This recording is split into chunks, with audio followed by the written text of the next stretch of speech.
The smaller streets where the Queen, when she was alive, might not have ordinarily been driven through because of all kinds of considerations. Sally Patterson, our correspondent, is joining us now from London. Sally, it's Dan here.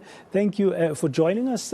We are witnessing these live visuals, like many other millions of people across the world, as we watch and follow the procession of the coffin now making its way to Windsor. And the streets are lined by thousands of people. Some of them have been applauding as they pay their last respect, saying their last farewell to the departed Queen.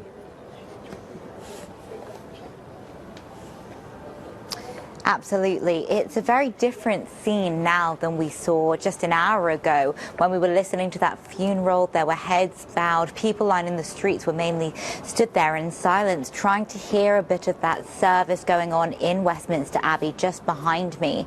And they really were subdued. They were mournful. They were taking that time to reflect on Her Majesty's reign and bowing their heads respectfully. And now, as we saw that hearse eventually reach Wellington Arch, where it was transferred into a hearse, the atmosphere seemed to change, and people were able to cheer and wave, and they were waving their flags and they were throwing flowers, and it felt like much more of a celebratory atmosphere. And perhaps it was celebrating the Queen's life and her final journey as it is driven in that hearse, as you say, on all these back roads, to make sure as many people as possible are able to catch sight of that hearse, of that amazing funeral parade that is going to take quite a long time to get to Windsor, just so many people can see it with their own eyes, have that moment. And there really was a feeling of celebration, of being part of the moment, of celebrating the Queen's life, and of course perhaps celebrating the new King, who, though this is a very difficult day for him, I think people are also able to see him in his new position with his wife, the Queen Consort Camilla, by his side, and people are perhaps celebrating a new era on the British throne and in the British monarchy. Yeah, it's certainly a point in world history that marks an end of one big era where a woman was a monarch for the British kingdom for 70 years.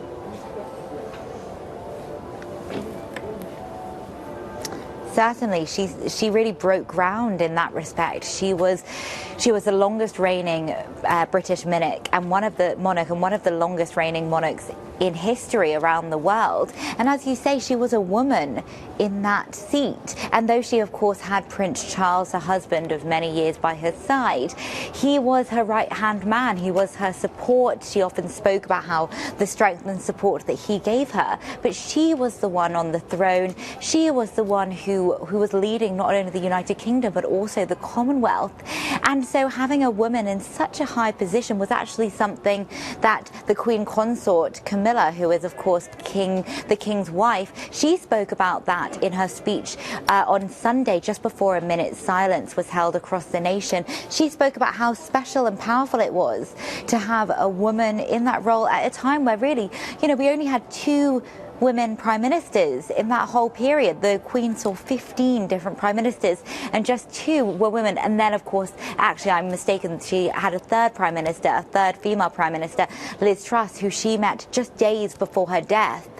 And so having that woman in that position really did give a strong message out to women around the world. And it really was a very poignant position to be in. Yeah, is there a sense that the transition from Queen Elizabeth II to her son, King Charles, will bring about a new, different way of how the monarch will be managing things? Or should we expect pretty much a continuity? Because, I mean, he's 73, I think. So for as long as he's been alive, his mom was queen. It's a very good point, and it's something that many of us are grappling with. King Charles is now going to, I'm sure, make an effort to continue the work that his mother was so proud of. That continuity is something that's very important to the royal family. It's something that they pride themselves on, being that stable force in an ever-changing world. It's really at the very heart of what they do, and it's one of the reasons, in a way, that they've been so stable over the years. And she was, of course, in that position for 70 years, going from just a 25-year-old young woman to a 96-year-old queen. And so, as you say, though, during that time, then Prince Charles was by his mother's side. He was her eldest child. He walked with her down that, down that parade many times, and he was learning from her at every step. And as they both got older and the Queen started to take a slight step back in her 90s, he was the one stepping in for her. He was the one awarding OBEs at Buckingham Palace. He was taking on a lot more of those ceremonial roles that he'd seen his mother do so many times. And so he did learn from her over those years. And so what's going to happen now isn't going to be so much of a shock for him. Having said that, there will be a part of him, I'm sure, that will want to carve his own way into this new reign, into this new monarchy. He doesn't want to just be known as Elizabeth II's son. We know is a great advocate for climate change, for example, and advocating about that. And so perhaps we'll see his interests, his passions sneak into his role over the coming years, and we'll just have to wait and see. We've already seen him out and about meeting people on the streets over the past few days. He came out just near where I'm standing to meet crowds of people who had come to queue up to see his mother's coffin, which was lying in state. And he went out and he shook hands and he thanked people for coming. And that in itself shows that perhaps he's going to be a man of the people and really be a king who's out there meeting the public and really being a force for good in the UK, but also around the world. Yeah, at a personal level, I'm just wondering, it must be very difficult because he has had no time to grieve. I mean, they have to be performing all these important public duties, that private bereavement. Perhaps it will come after tonight, because I understand, Sally, that the burial service itself at 7:30 South African, 7:30 your time, which will be 8:30 tonight here in Johannesburg. They'll do that private burial service, which is going to be conducted by the Dean of Windsor. Perhaps they're going to get now time to be really in private on their own after all these ceremonies over the last 10 days, including today.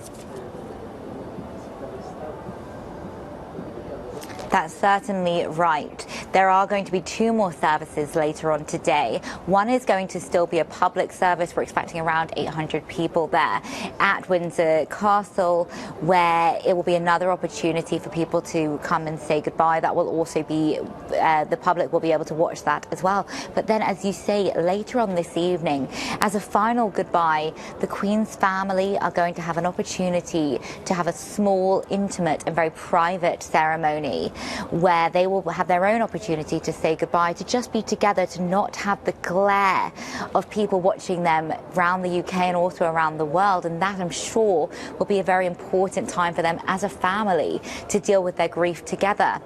Now, the Archbishop of Canterbury, when giving his sermon earlier in Westminster Abbey, just behind me, he pointed to the fact that this is a family that are grieving in the spotlight.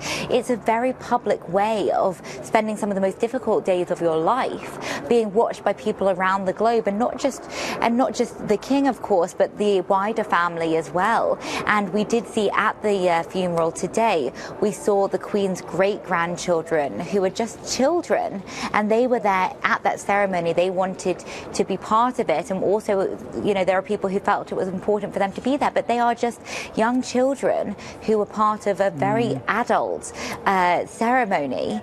And we're also, people were pointing to the fact that on Prince William and Prince Harry's faces, the Queen's grandchildren, you could see the sorrow, you could see the pain that they were feeling, and many people compared it to the funeral of their mother, Princess Diana, who died 25 years ago, almost exactly, in a car crash. And there was a very public funeral procession then, and there was an image of her 2 young sons following that procession. And both of them have spoken about being one of the hardest periods of their lives, and have made comparisons with what's going on this week with that very difficult time 25 years ago. And so none of the royals, I don't think, are pretending not to be grieving or to be mourning a much-loved mother, a much-loved grandmother and great grandmother. But I think the sense that we get here in the UK is that the support given by the British public really does mean a lot to them, and going out meeting them, taking flowers, and they're getting their support and their strength in some ways from the British public, and indeed the support from people around the world. Yeah, and I mean the question remains, you don't have to answer that now, Sally, but the question remains that it has come up with the death of Queen Elizabeth, among many questions, whether or not the monarchy is a unifying asset or it's just a colonial hangover. And we'll have to discuss that another time. But it's a question that is coming up. Should it now change with the times where we are? Although some of us are watching and looking at this wonderful laid out service and farewell in terms of pomp and ceremony, religion and everything else, those questions remain. Thank you very much, Sally, for your time. We will touch base with you. I want to bring in somebody now who's joining me as we're watching the state they're carrying the coffin of Queen Elizabeth II.